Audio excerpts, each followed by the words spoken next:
City India news Telugu. నేను Srinivas, district youth and sports officer.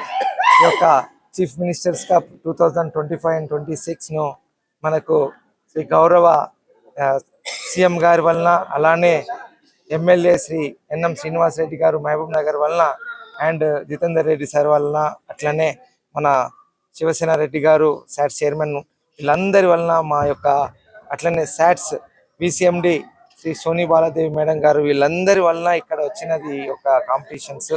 And ఇవి పెట్టడం వల్ల ఇందులో నుండి చాలా మంచి, రేపు ఇది ఒక పెద్ద ప్లాట్ఫామ్ అవుతుంది.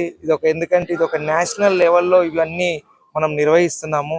ఇక్కడ వచ్చినటువంటి పిల్లలు తప్పకుండా మనకు ఇంటర్నేషనల్ లెవెల్లో కూడా వెళ్తారు. ఎందుకంటే ఇటువంటి మనకు ఎరీనాలు అంటే ఒక స్టేజ్ ప్లాట్ఫామ్ ఇలాంటివి చూసినప్పుడు మనకు కూడా ఇంటర్నేషనల్ ప్లేయర్స్ కావాలని అందరికీ అనిపిస్తుంది. మేము కూడా చాలాసార్లు ఇలాంటివి చూసి మేము ఇంటర్నేషనల్ కావాలని అనుకున్నాము, కంపల్సరీ ఒక ఇండియా ఆడాలని అనుకున్నాము. అట్లా అని మేము కూడా ఇండియాకు ఆడడానికి, అంటే ఏదో లెవెల్లో ఇండియాకి వెళ్ళాము మేము. సో అట్లనే మేము ఈ యొక్క కాంపిటీషన్స్ను ఆర్గనైజ్ చేసి ఇక్కడ ఉన్న పిల్లలు కూడా ఇంటర్నేషనల్స్ కావాలి, వాళ్ళందరూ సెల్ ఫోన్లు అన్నీ బయట పెట్టేసి, అట్లనే తల్లిదండ్రులు కూడా వీళ్ళకు స్పోర్ట్స్కు ఆదరించాలి. ఎందుకంటే ఒక ఎడ్యుకేషనే కాదు, స్పోర్ట్స్లో కూడా బాగుంటారు.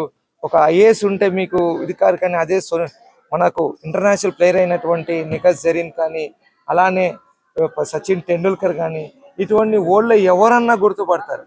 అదే మనకు ఒక ఐఏఎస్ ఉంటే మన డిస్ట్రిక్ట్ స్టేట్ వరకే తెలుస్తుంటుంది, కానీ ఒక ఇంటర్నేషనల్ ప్లేయర్స్ అయితే మాత్రం ప్రపంచంలో ఎక్కడ పోయినా కానీ అందరు గుర్తుపడతారు. అందుకే తల్లిదండ్రులు అందరూ ఈ 2 రోజులలో మనకు బాక్సింగ్, నెట్ బాల్ అంటే 4 daysలో ఇవి జరిగినాయి. 20 నుండి 24 వరకు మనకు నెట్ బాల్లో మనకు మహబూబ్ నగర్ ఫస్ట్ వచ్చింది, అండ్ నెట్ బాల్లో ఫస్ట్ ప్లేస్ వచ్చింది.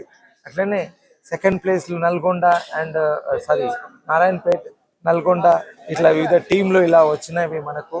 సో ఇవి కూడా మనకు చాలా సంతోషంగా అనిపిస్తున్నవి. అట్లనే బాక్సింగ్లో కూడా హైదరాబాద్, అట్లనే మనకు కూడా 2 మెడల్స్ వచ్చినవి. సో ఇవన్నీ మెడల్స్ రావడం, అట్లనే మనకు కూడా మహబూబ్ నగర్ కూడా వేరే గేమ్స్లో వేరే దగ్గర ఆడిన వాళ్ళకు కూడా చాలా మందికి మెడల్స్, ఒక 25 మెడల్స్ వరకు మనకి ఇప్పుడు వచ్చినాయి. సీఎం కప్ మన మహబూబ్ నగర్లో బాక్సింగ్, అదేవిధంగా నెట్ బాల్ టోర్నమెంట్ నిర్వహించడం అనేది చాలా సంతోషకరమైన విషయం. 10 సంవత్సరాలు టీఆర్ఎస్ ప్రభుత్వము క్రీడలను ప్రోత్సహించకుండా నిర్వీర్యం చేసిన సందర్భం మనం అందరం చూస్తాం. రేవంత్ రెడ్డి గారు వచ్చిన తర్వాత మన మహబూబ్ నగర్లో కానివ్వండి, రాష్ట్రంలో కానివ్వండి, బ్రహ్మాండంగా క్రీడలు ముందుకు వెళ్తూ ఉన్నాయి. సీఎం కప్ సందర్భంగా ఇక్కడ బాక్సింగ్, నెట్ బాల్ టోర్నమెంట్స్ నిర్వహించి దాంట్లో గర్ల్స్లో, అదేవిధంగా బాయ్స్లో మహబూబ్ నగర్ వాళ్లకు గోల్డ్ మెడల్ దక్కడం అనేది చాలా సంతోషకరమైన విషయం. మన మహబూబ్ నగర్లో కూడా గత 2 సంవత్సరాల నుంచి బ్రహ్మాండంగా ఇక్కడ క్రీడలు జరుగుతూ ఉన్నాయి. ప్రతి ఈవెంట్లో కూడా ఇక్కడ ఆర్గనైజ్ చేస్తూ ఉన్నారు.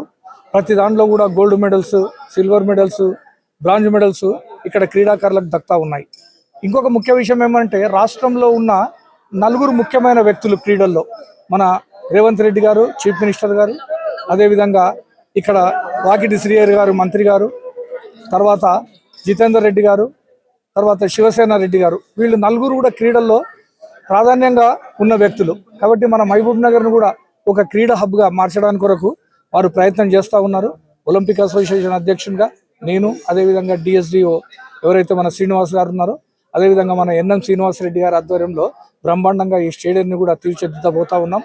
రాబోయే కాలంలో మహబూబ్ నగర్ను, అదేవిధంగా తెలంగాణ రాష్ట్రాన్ని ఒక క్రీడా హబ్గా చేసి ఒక మంచి యూనివర్సిటీని రేవంత్ రెడ్డి గారు మన తెలంగాణలో నిర్వహించబోతా ఉన్నారు, క్రీడా యూనివర్సిటీని.